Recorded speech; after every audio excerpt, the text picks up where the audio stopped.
జరిగినటువంటి కార్యక్రమాలు ఇంకా జరగాల్సిన కార్యక్రమాలు మీ ద్వారా మరి వాటిని అన్నింటినీ కూడా సమీక్షించుకొని ఏ విధంగా ఇంకా గ్రామాభివృద్ధి చేయాలి, తద్వారా మండలాభివృద్ధి, నియోజకాభివృద్ధి చేయాలనే ఉద్దేశంతో పల్లెపల్లెకు ప్రజాపాలన, పల్లెపల్లెకు పొన్నమన్న పేరు మీద నియోజకవర్గంలో ఉన్నటువంటి 173 గ్రామాలను తిరిగే విధంగా కార్యాచరణ చేసుకున్నాం.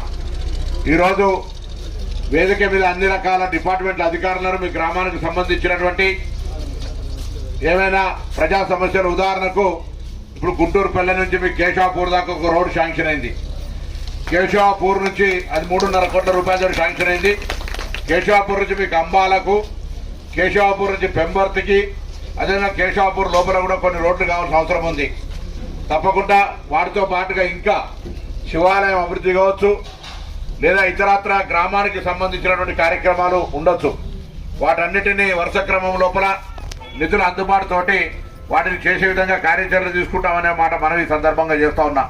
ఇది కాక ఈరోజు ప్రజాపాలన ప్రభుత్వ అధికారంలోకి వచ్చిన మీ అందరికీ తెలుసు, 200 యూనిట్ల ఉచిత విద్యుత్తో పాటుగా ఉచిత బస్సు ప్రయాణము, అదేవిధంగా చాలా కాలంగా నేను ఎవరు విమర్శించదలుచుకోలే, కానీ గతంలో కాంగ్రెస్ పార్టీ ఉన్ననాడు అధికారంలో రాజశేఖర రెడ్డి గారి హయాంలో ఇందిరమ్మ ఇస్తే దాని తర్వాత 10 సంవత్సరాల లోపల ఎన్ని వచ్చినాయో మనం ఇప్పుడు దానికి ఆ చర్చకు పోవాల్సిన అవసరం లేదు. కానీ ఇప్పుడు మళ్ళీ ఈ మీ అందరి ఆశీర్వచనంతో ఏర్పడ్డ ఈ ప్రభుత్వంలో మొదటి దశలో 24 ఇళ్ళు వచ్చినాయి.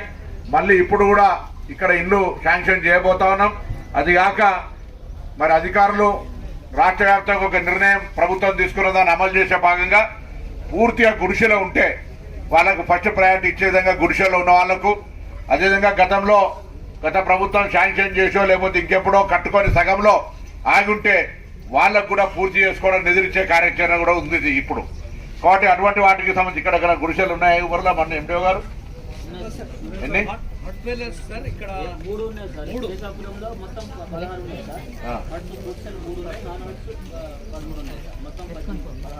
13 ఏళ్ళు సగం కట్టిన వాళ్ళ పూర్తి గుడిసెల్లో 3 పేరు చదవగలుగుతావా? ఉన్నాయా? అదే పూర్తిగా గుడిసెలు వేసుకున్న వాళ్ళ పేర్లు కూడా 3 చదువుతారు. ఇంకా రేకులు వేసుకున్న వాళ్ళు కూడా ఒక 13 మంది ఉన్నారు. ఆ విధంగా అది కాక కూడా ఇంకా అంటే చాలా ఇళ్ళు కావాలన్న ఆకాంక్ష ఉంది. కానీ ప్రభుత్వం దగ్గర నిధులకు అనుగుణంగా ఈ నియోజకవర్గంలో ఉన్నటువంటి 173 గ్రామాల్లో 3,500 ఇళ్ళు మొదటి దశలు ఇచ్చినాం. మిగతాయి కూడా ఇప్పుడు మళ్ళీ 2,000 ఇళ్ళు ఇస్తున్నాం. మళ్ళా కూడా వీలైనన్ని ఇండ్లు ఇచ్చే విధంగా తొందరగా ఇండ్లు కావాల్సిన వాళ్ళందరూ కూడా ఇల్లు ఇచ్చే కార్యక్రమం చేస్తాం. ఉచిత బస్సు, అదేవిధంగా మండల సమైక్యకు బస్సు ఇచ్చినాం. వడ్డీ లేని రుణాలు ఇస్తా ఉన్నాం. ఈ విధంగా అనేక కార్యక్రమాలు జరుగుతూ ఉన్నాయి. ఎప్పుడు కూడా అభివృద్ధి అంటే మనం జరుగుతున్న కార్యక్రమాల్లో ఇంకా మాకు ఇంకా ఇది కావాలనే ఆలోచన తప్పకుండా ఉండాలి. అప్పుడే మనం మనిషి జీవితం. కాబట్టి తప్పకుండా గ్రామాల్లో నేను మీ ఎమ్మెల్యేగా మీ దగ్గరకు వచ్చి ఈ సమస్యల్ని మరొకసారి తెలుసుకొని వాటన్నిటినీ మిగతా కాలంలో కూడా పరిష్కారం చేసే ఉద్దేశంతో వచ్చిన కాబట్టి ఎవరేమన్నా మొహమాటం లేకుండా దయచేసి విజ్ఞాపన పత్రాల కాగితంలో రాసిచ్చినా లేదా ఇంకే విధంగా మీరు నాకు చెప్పినా తప్పకుండా వాటిని అన్నింటినీ పరిష్కరించే ప్రయత్నం చేస్తా. ఈరోజు కొన్ని గ్రామానికి అవసరమైన కొన్ని మార్పులు చేర్పులు, ఉదాహరణకి ఇలా మనం వర్షాలు తక్కువ పడతా ఉన్నాయి. మరి సముద్రంలో ఏర్పడినటువంటి వాతావరణ పరిస్థితుల వల్ల వర్షాలు తక్కువ పడుతున్నప్పుడు మనం ఏ విధంగా రైతాంగానికి సహకారం చేయగలుగుతామంటే ఈరోజు జలసిరి పేరు మీద మరి మనకుండే ప్రతి ఇంట్లో వర్షం నీళ్లను వృధా పోకుండా భూగర్భ జలాలుగా మార్చుకునేది. అదేవిధంగా ఫామ్ పాండ్ పేరు మీద భూమిలో 2 గుంటల జాగిస్తే అక్కడ ఒక 82,12,000 రూపాయలతోటి ఫామ్ పాండ్ కట్టుకునేటువంటి ఇష్యూ కావచ్చు. 3 ఎకరాల జాగుంటే అక్కడ 2.5 ఎకరాల జాగుంటే ఒక 3 లక్షల రూపాయలతో బావి తవ్వుకునేది కావచ్చు.